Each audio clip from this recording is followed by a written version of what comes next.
تبارک و تعالیٰ مجھے حق بات کہنے کی اور آپ کو حق بات سننے کی توفیق عطا فرمائے۔ یہ رمضان المبارک کا جو ہے دوسرا عشرہ جو ہے اپنے اختتام کو جو ہے پہنچ رہا ہے۔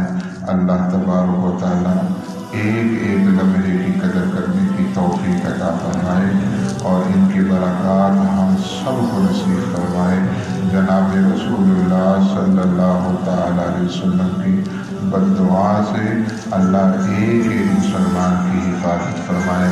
میں نے آپ کے سامنے سورۃ توبہ کی جو ہے آیت نمبر 34 پڑھی، اس میں اللہ تبارک و تعالیٰ فرماتے ہیں والذین یکنزون الذھب والفضہ، جو لوگ جمع کرتے ہیں سونے کو چاندی کو اور خرچ نہیں کرتے اللہ کے راستے میں، ان کو دردناک عذاب کی خوشخبری سنا دو۔ جس طرح اسلام میں نماز فرض ہے، اس کا منکر دائرہ اسلام سے خارج ہے، اس کا منکر دائرہ اسلام سے خارج ہے، اور روزہ جس طرح ہم رکھ رہے ہیں اسلام میں روزہ فرض، اس کا منکر جو ہے دائرہ اسلام سے خارج ہے۔ اسی طرح اگر کوئی زکوٰۃ کا انکار کرتا ہے کہ میں زکوٰۃ کو دین کا رکن نہیں سمجھتا، اسلام کا رکن نہیں سمجھتا، میں اسلام میں اس کو کچھ نہیں سمجھتا، تو وہ بھی دائرہ اسلام سے خارج ہے، وہ بھی دائرہ اسلام سے خارج ہے۔ ہاں اگر کوئی سستی کر رہا ہے، اعمال میں کوئی سستی کر رہا ہے، نماز کو فرض جانتا ہے کہ یہ اللہ کا حکم ہے لیکن پڑھنے میں سستی کر رہا ہے، اور اسی طرح روزے اللہ کا حکم سمجھتا ہے لیکن جو ہے رکھنے میں سستی کر رہا ہے، اور اسی طرح زکوٰۃ اللہ کا حکم تو سمجھتا ہے پر جو ہے اس کو ادا کرنے میں سستی کر رہا ہے، تو یہ کافر نہیں ہوگا بلکہ گنہگار ہوگا، گنہگار ہوگا۔ اللہ تبارک و تعالیٰ شریعت کی صحیح سمجھ عطا فرمائے، اللہ شریعت کی صحیح سمجھ عطا فرمائے۔ تو قرآن کریم میں بہت مقامات پر زکوٰۃ کا ذکر ہوا۔ 30 سے زائد مقامات وہ ہے جہاں نماز کے ساتھ ذکر ہوا، 30 سے زائد مقامات وہ ہیں کہ جہاں نماز کے ساتھ جو ہے زکوٰۃ کا ذکر ہوا، اور اتنی عام جو ہے یہ جو ہے عبادت ہے اسلام میں کہ جب جناب رسول اللہ صلی اللہ علیہ وسلم اس دنیا سے رخصت ہوئے تو کچھ جو ہے منافقین نے زکوٰۃ دینے سے انکار کر دیا، کچھ منافقین نے زکوٰۃ دینے سے انکار کر دیا، تو سیدنا صدیق اکبر رضی اللہ تعالیٰ عنہ جو ہے وہ کھڑے ہوئے، فرمایا کہ جو بندہ حضور کے زمانے میں اونٹ کی نکیل بھی دیتا تھا نا تو وہ بھی میں آج لوں گا، ابو بکر زندہ ہو اور دین میں کمی آ جائے، یہ نہیں ہو سکتا، یہ نہیں ہو سکتا۔ تو اتنی اہم جو ہے، اور آپ علیہ الصلوۃ والسلام فرماتے ہیں کہ جو بندہ زکوٰۃ دیتا ہے اللہ تعالیٰ اس کے مال کی بھی حفاظت کرتے ہیں، اس کے مال کی بھی حفاظت کرتے ہیں۔ ہمارے حضرت تھانوی رحمۃ اللہ علیہ فرمایا کرتے تھے کہ حدیث میں آتا ہے حسنوا اموالکم بالزکاۃ، حسنوا اموالکم بالزکاۃ، کہ زکوٰۃ دو، اس کے ذریعے تمہارے مالوں کی اللہ حفاظت کرے گا، تمہارے مالوں کی اللہ تعالیٰ حفاظت کرے گا۔ فرمایا اس نیت سے زکوٰۃ دو، ایک تو ویسے زکوٰۃ دے دی، زکوٰۃ ادا ہو گئی، اس نیت سے زکوٰۃ دو گے تو اللہ تبارک و تعالیٰ اس نیت کے اثرات بھی مرتب کریں گے، اس نیت کے اثرات بھی مرتب کریں گے۔ جیسے آپ قرآن کریم میں آپ پڑھتے ہیں 21واں پارہ پہلی آیت، جس میں اللہ تبارک و تعالیٰ فرماتے ہیں ان الصلاۃ، کہ بے شک نماز جو ہے بے حیائی اور برے کام سے روکتی ہے، بے حیائی اور برے کام سے روکتی ہے۔ تو ایک اللہ والے کے پاس ایک بندہ حافظ صاحب گیا تو اللہ والے سے کہا کہ حضرت قرآن میں آتا ہے کہ نماز بے حیائی سے روکتی ہے، برے کاموں سے روکتی ہے، اور ہم دیکھتے لوگ نماز بھی پڑھتے ہیں اور یہ کام بھی ہو رہا ہے۔ تو حضرت نے فرمایا کہ کبھی آپ نے اس نیت سے نماز پڑھی کہ اے اللہ میں اس نیت سے نماز پڑھ رہا ہوں، مجھے برائیوں سے تو باز رکھ، نماز اس نیت سے اگر بندہ پڑھے گا اللہ اس کو برائیوں سے بھی باز رکھے گا، اللہ اس کو برائیوں سے بھی باز رکھے گا۔ تو بات چل رہی تھی زکوٰۃ کی، بات چل رہی تھی زکوٰۃ کی۔ سرکار دو عالم صلی اللہ تعالی علیہ وسلم کا فرمان ہے کہ جو بندہ زکوٰۃ نہیں دیتا قیامت کے دن یہ جو مال ہے، یہ جو ہے مال جو ہے سانپ کی شکل میں ہوگا، اور یہ انسان کو جو ہے انسان کو ڈسے گا، یہ انسان کو کیا کرے گا؟ ڈسے گا۔ اور ایک حدیث میں نبی علیہ الصلوۃ والسلام کے متعلق آتا ہے کہ آپ کے پاس ایک خاتون آئی تو اس کے ہاتھ میں 2 کنگن تھے، اس کے ہاتھ میں 2 کنگن تھے، تو جناب رسول اللہ صلی اللہ علیہ وسلم نے اس سے پوچھا آپ نے اس کا حق ادا کیا کہ نہیں؟ آپ نے اس کا حق ادا کیا کہ نہیں؟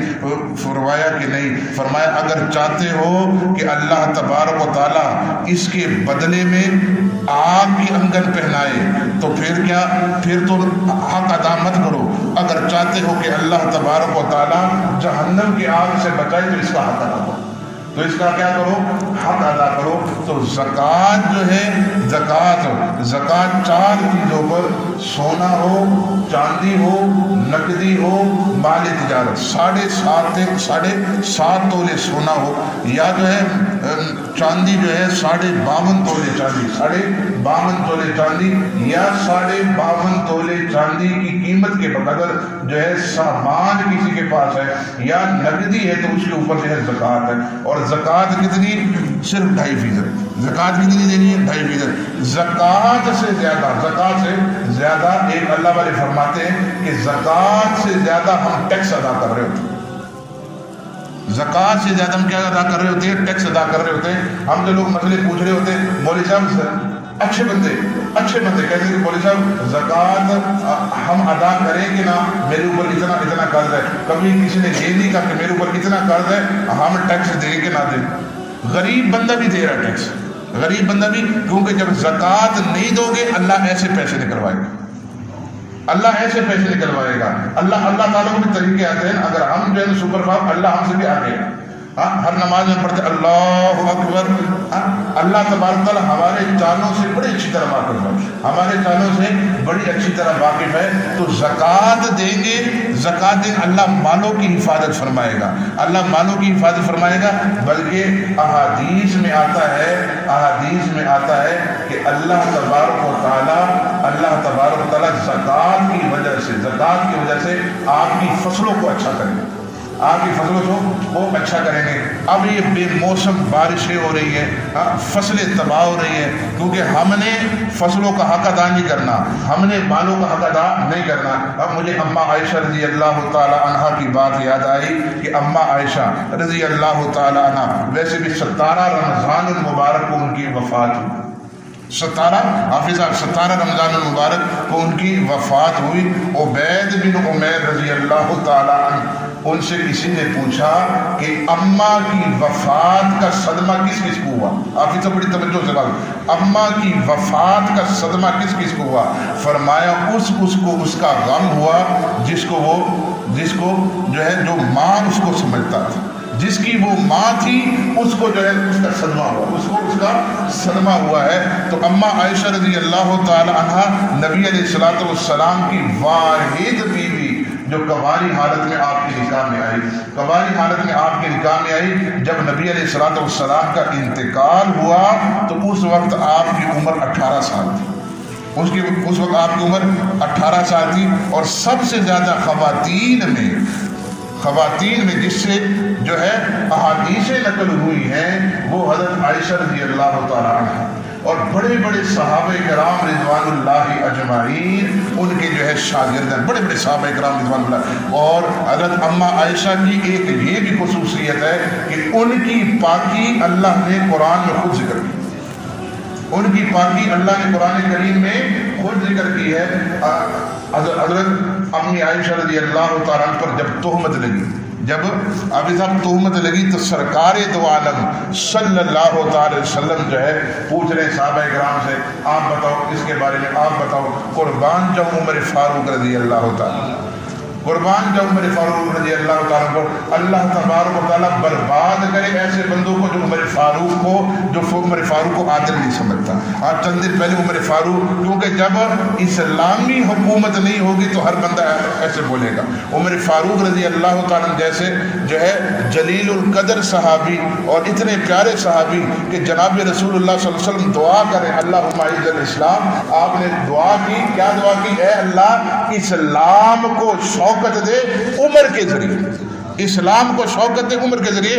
اور آج چند دن پہلے کسی نے جو ہے ویڈیو بھیجی، عمر فاروق رضی اللہ تعالیٰ عنہ جو ہے وہ یہ ایسے بندے ہیں، ایسے ان کی والدہ ٹھیک نہیں، ان کی یہ ٹھیک نہیں. اللہ اکبر کبیرہ.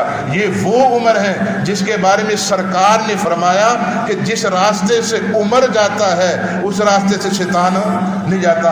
یہ وہ عمر ہے کہ زمین پہ مشورہ دیتا ہے اور عرش سے وہ قرآن پڑھ کے اتر آتا ہے.